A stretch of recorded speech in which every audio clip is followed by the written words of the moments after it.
And it was like, what? They're completely insane. And then when they started explaining it to him and he started just going with the flow, he started moving like a tree in the wind and kind of let himself become the tree.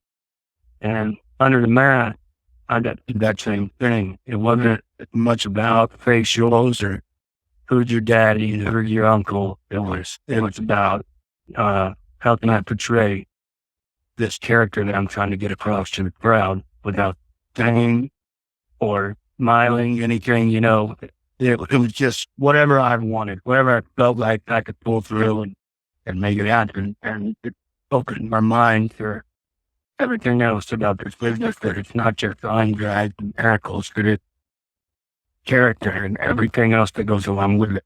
Arm drags and tackles are great when you have a character that people believe in, whether they love them or hate them. And they're the people out there doing those arm drags and drop kicks and all that other stuff. You mentioned your love for horror movies along with the band Slipknot. I'm a huge metal fan myself. So growing up, you a big horror movie fan? And what's your taste in music?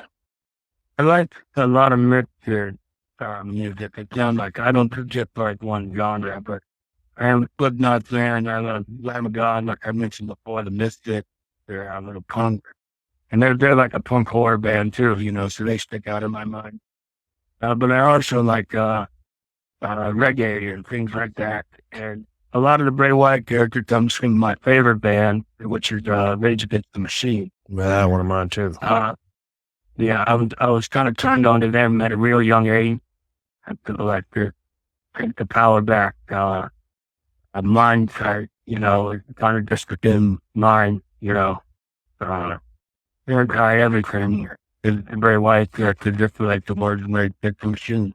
For me, the Rage Against the Machine brought up that Rage Against the Machine, no pun intended, but I mean, it almost took me to, as an athlete, as a former football player myself, I had a killer instinct, highly competitive. I'm going to do whatever it takes to get to the top. Rage, their music brought that aggression out in me, and we did so many Stone Cold videos to bits and pieces of their music. In fact, I took Bulls on Parade to Jim Johnson to create my entrance music. And to come out with what he did, and how he did that, I have no idea, but it was based on that. So, but when I watched the Bray Wyatt, that's really cool, man. I never knew that. Oh, that's yeah, really cool. Straight up. But when I watched the Bray Wyatt character, then it brings out something different in you, because you, as Bray Wyatt, multifaceted, different levels.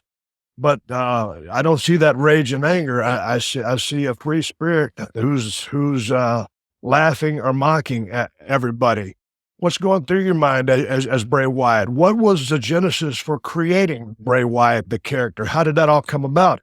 Because certainly there have been comparisons to Dan Spivey's character of Waylon Mercy. And just the way I explained that is it went in chapters, man. It wasn't just like Right. I said, it wasn't, I didn't just find it. But what people don't know is that I did this character. I've probably been doing it for over 3.5 years now. And for a year, no one saw it. The day I was over one day, basically change or we don't need you anymore. And that infuriated me. And I was very blindsided by that. I wasn't expecting it. I thought it had been recalibrated, and I thought I was doing great. And on that day, for whatever reason, Danny Spivey was at the Performance Center back in the FCW Arena. And I sat with Danny, and I just started talking to Danny. And he was kind of giving me some insight. His nephew was there at the time, and I wrestled his nephew in high school and played football against him in college. So I was close with him. You know him, Hackman, the one Tough Enough, Angular Me. Right. And and I guess he just came to see Andy. But I sit down, I start talking with Waylon. And he started explaining to me what that character was, and I became really interested in it. And so I went back and I watched some Waylon, and then I started watching De Niro and Pierre. Yep. And I go, man, there's something here. And I started doing it, but then grew and grew and grew. And next thing you know, I'm looking into interviews with Charles Manson, and I saw the movie Red State, and Rob Zombie's films have been a huge influence.